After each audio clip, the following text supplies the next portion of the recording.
ये अध्याय भारत की उस क्रांति या उस आंदोलन पर लिखा गया अध्याय है जिसको हर एक भारतीय को समझना बहुत जरूरी है, जिसने इस देश में एक नई धार्मिक विचारधारा को पनपाया है। हिंदू धर्म से छोड़कर मैं जैन, बौद्ध और सिख संप्रदाय को हिंदू धर्म का ही अंग मानता हूं, लेकिन एक दूसरे संप्रदाय को, एक दूसरी विचारधारा को भारत में स्थापित करने का काम किया गया है और इस चैप्टर में उसके बारे में बहुत विस्तार से चर्चा की गई है। भक्ति आंदोलन क्या है और सूफी आंदोलन क्या है, इनको समझना हम सब के लिए बहुत जरूरी है, क्योंकि हम एक भारतीय हैं और जब मैं यहां पर भारत की बात कर रहा हूं तो मैं अफगानिस्तान से लेकर हिंद कुश पर्वत से लेकर म्यांमार तक की बात कर रहा हूं। यह है पूरा भारत, मैं इस पूरे भौगोलिक क्षेत्र की अभी बात कर रहा हूं। तो यहां पर किस प्रकार से भक्ति आंदोलन का उदय हुआ, क्यों भक्ति आंदोलन का उदय हुआ, यह समझेंगे। सूफीवाद का प्रचार प्रसार भारत में कैसे हुआ, इस बात को भी हम बखूबी बहुत विस्तार पूर्वक समझने चल रहे हैं आज की क्लास में। तो सबसे पहले तो हम इसकी भूमिका को समझेंगे कि चैप्टर को लिखने का क्या उद्देश्य है, क्या समझाना चाहती है एनसीईआरटी, हमें किन चीजों से रूबरू कराना चाहती है, कौन से भ्रमों को तोड़ना चाहती है एनसीईआरटी इस चैप्टर को पढ़ाकर हमारे मन के। तो आइए प्रारंभ करते हैं इस अध्याय को और समझते हैं भक्ति और सूफी आंदोलनों को। देखिए, भारतीय महाद्वीप में बनी विभिन्न धार्मिक इमारतों तथा स्तूप, विहार एवं मंदिर से हमें धार्मिक विश्वासों और आचरणों का आभास मिलता है। देखो, ये जो धार्मिक इमारतें हैं ये हमें धार्मिकता का प्रतीक है, ये धार्मिकता का प्रतीक है, विश्वास का प्रतीक है।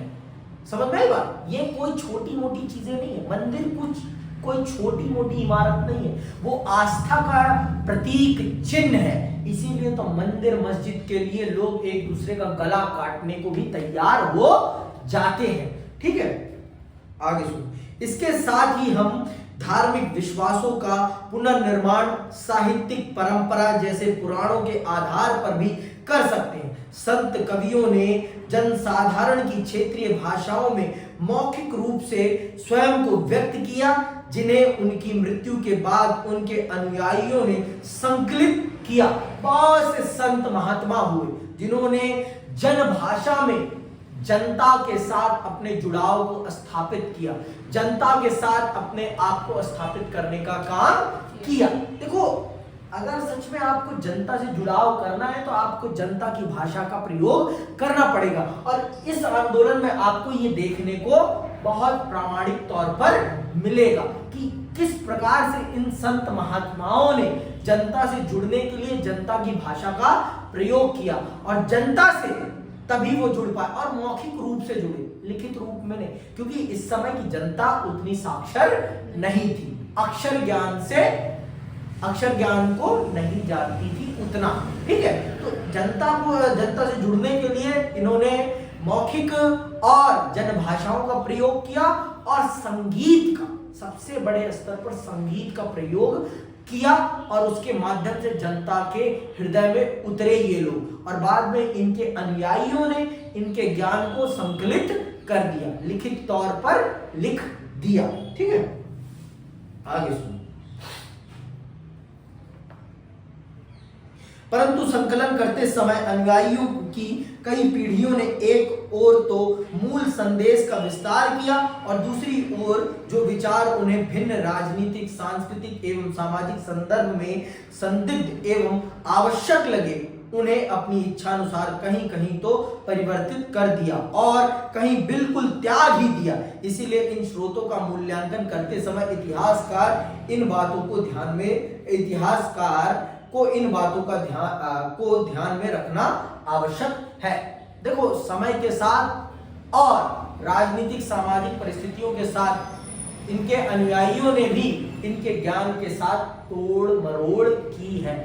कभी भी वास्तविक बातों को उसी रूप में नहीं लिखा गया है। तो हमें इन सब चीजों को ध्यान में रखते हुए इतिहास को पढ़ना चाहिए। हमें ये नहीं भूलना चाहिए कि जिन लोगों ने ये ज्ञान दिया है उन्होंने नहीं लिखा है इन सब चीजों को, ये हमें याद रखना है सदैव इतिहास पढ़ते समय कि किस प्रकार से किन लोगों ने इन सब चीजों को संकलित किया है और इनको संकलित करने के पीछे उनका क्या उद्देश्य रहा है। इस चीज को हमें ध्यान में सदैव रखना है। तो आइए भक्ति आंदोलन की पृष्ठभूमि को समझते हैं कि कैसे भक्ति आंदोलन का उदय हुआ, क्या कारण है भक्ति आंदोलन के उदय के पीछे, वो कौन से कारक हैं जिन्होंने भक्ति आंदोलन का उदय किया।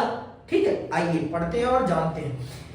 मध्यकाल में इस्लाम हिंदू धर्म के संपर्क में आया और इस हिंदू मुस्लिम संपर्क का प्रभाव समाज, अर्थव्यवस्था एवं संस्कृति के विभिन्न पहलुओं पर पड़ा। इस संपर्क का प्रभाव कला एवं साहित्य पर तो स्पष्ट रूप से दिखाई देता ही है, परंतु साथ ही साथ मध्यकाल के दो धार्मिक आंदोलनों में भी प्रतिबिंबित होता है।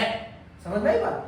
इस्लाम का भारत में आगमन सिर्फ धार्मिक दृष्टिकोण नहीं है, सिर्फ सामाजिक दृष्टिकोण नहीं है, सिर्फ आर्थिक परिप्रेक्ष्य नहीं है, इसके बहुत सारे परिप्रेक्ष्य हैं और बहुत सारे प्रभाव हैं भारत पर। समझ में आई बात? सिर्फ आप ये कहें कि इसका प्रभाव एक क्षेत्र पर पड़ा है, कदापि नहीं, इसका प्रभाव भारत के बहुत सारे क्षेत्रों पर पड़ा है और उसी का प्रमाण है भारत में दो नए विचारों के उदय के लिए दो नए आंदोलनों का उदय।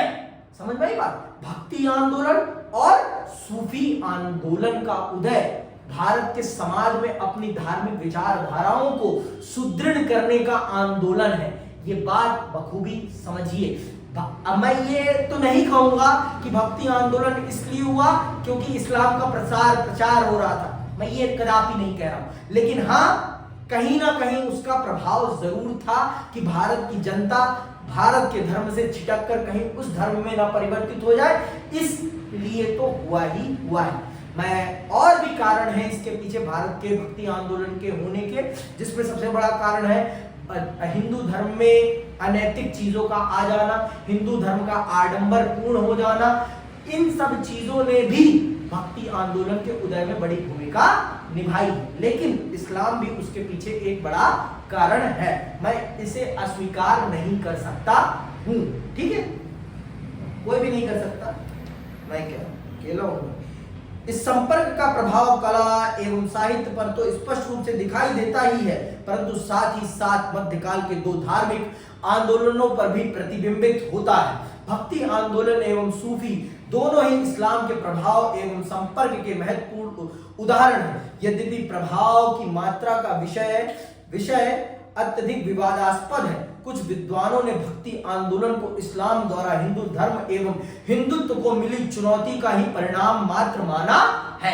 कह दिया ना लोगों ने कि भक्ति आंदोलन के उदय के पीछे इस्लाम से मिली चुनौती है, भक्ति आंदोलन के उदय के पीछे, पर मैं ऐसा नहीं मानता। मैं दोनों कारणों को स्वीकार करता हूं, हिंदू धर्म में व्यक्त कमियां और इस्लाम से मिली उसे चुनौती। मैं इन दोनों कारणों को मानता हूं भक्ति आंदोलन के प्रारंभ होने के पीछे। मैं इन दोनों ही दृष्टिकोणों को स्वीकार करता हूं कि भक्ति आंदोलन के होने के पीछे इन दोनों दृष्टिकोणों की बहुत बड़ी भूमिका थी, तभी भक्ति आंदोलन का उदय हुआ। देखो, जब तक अपने अंदर आपके अंदर कमियां नहीं होगी ना, तब तक आप सुधार की कोशिश नहीं करोगे और आपके अंदर ये शक्ति होनी चाहिए कि आप अपनी गलतियों को स्वीकार करें। और अगर आपके अंदर ये क्षमता, ये शक्ति नहीं है तो आप कभी भी अपने अंदर बदलाव नहीं कर सकते। और बदलाव का दूसरा तरीका, जब आपके सामने कंपटीशन आता है, जब आप देखते हैं कि उसके अंदर इतनी अच्छाइयां हैं, कहीं लोग आपके धर्म को, आपके विचार को छोड़कर उस विचार में न चले जाए, तब सुधार करने का प्रयास करते। तो दोनों ही दृष्टिकोण हैं हिंदू धर्म में और भक्ति आंदोलन के प्रारंभ होने के पीछे। वो तो आए हैं, उनको लोगों को अपनी तरफ आकर्षित करना है तो उन्होंने अपना आंदोलन चलाया, उनका तो लगता है स्वाभाविक है, लेकिन आपने इसलिए चलाया जिससे कि आप अपनी कमियों को दूर कर सके और लोगों को अपनी तरफ आकर्षित करके रख सके, ये भी कारण है। मैं दोनों कारणों को स्वीकार करता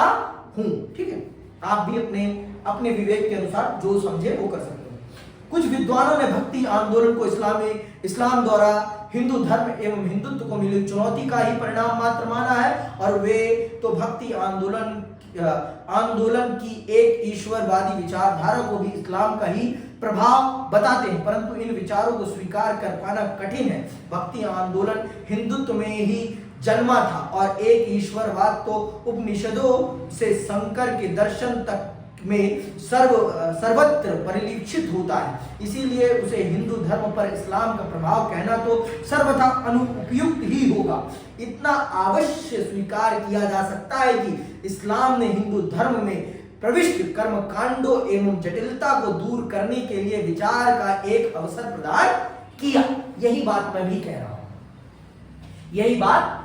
कह रहा हूं कि हिंदू धर्म में भक्ति आंदोलन के होने में इस्लाम का योगदान है, लेकिन उस प्रकार से नहीं है जिस प्रकार से और लोग कह रहे हैं कि इस्लामीकरण से बचाने के लिए। नहीं, वो हो सकता है, मैं उसे अस्वीकार नहीं करता हूं, लेकिन हिंदू धर्म में जो कमियां थी उन कमियों को दूर करने के लिए प्रमुख तौर पर भक्ति आंदोलन हुआ है। ये प्रमुख बिंदु है भाई। नहीं तो भारत में इतने दिनों से इस्लाम है, कितने लोगों ने इस्लाम को स्वीकार किया, और अगर इतना अच्छा इस्लाम होता तो लोगों को तलवार की नोक पर इस्लाम को बुलवाया नहीं जाता।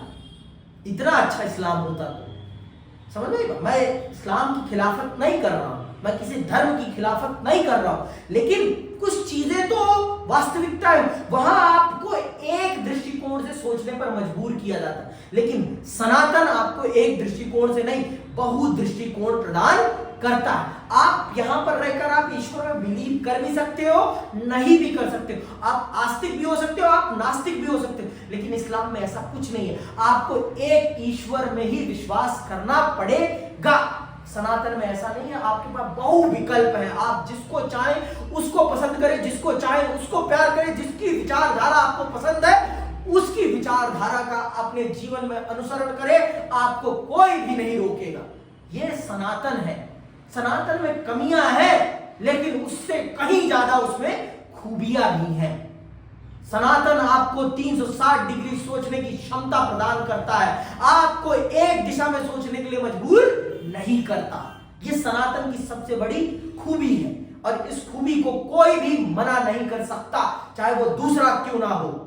उसको भी ये चीज माननी पड़ेगी, अगर प्रामाणिक तौर पर वो धर्म को मानता है तो, कि सनातन जितना विचारशील है उतना विचारशील इस धरा पर कोई और धर्म नहीं है।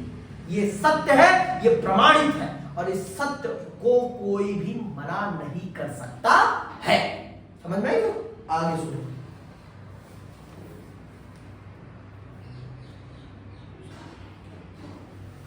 दोनों धर्मों के बीच की जो खाई थी उसको भी इस भक्ति आंदोलन के माध्यम से पाटने का प्रयास हुआ। इसका कारण यह है कि तैमूर के आक्रमण के बाद इस्लाम या मुसलमान या भली भांति समझ गए थे कि भारत को इस्लामी देश में परिवर्तित नहीं किया जा सकता।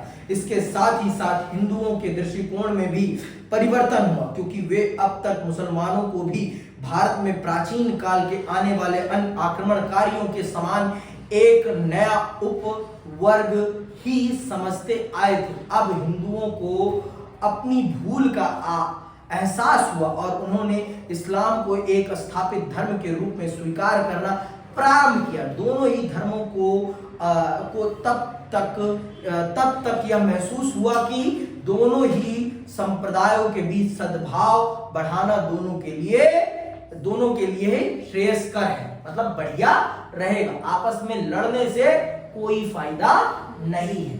लड़ने से एक दूसरे को हम काट जरूर सकते हैं, लेकिन प्रेम और भाईचारा नहीं बना सकते। तो बढ़िया है, जब एक साथ रहना है तो क्या मतलब है एक दूसरे का गला काटने का। एक दूसरे का गला काटने से कुछ नहीं होने वाला। एक दूसरे के साथ भाईचारे और प्रेम के साथ रहा जाए और अपनी अपनी श्रद्धा पर विश्वास किया जाए।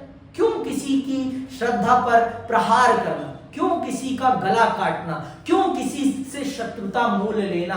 क्या हमारा धर्म ये कहता है कि दूसरे का गला काटा जाए? ना उनका धर्म कह रहा है ना हमारा धर्म कह रहा है। अगर हम सच में धर्म की बात कर रहे हैं तो धर्म तो वास्तविक तौर पर एक दूसरे को जीने देने की बात करते हैं, एक दूसरे का गला काटने की बात तो नहीं करते।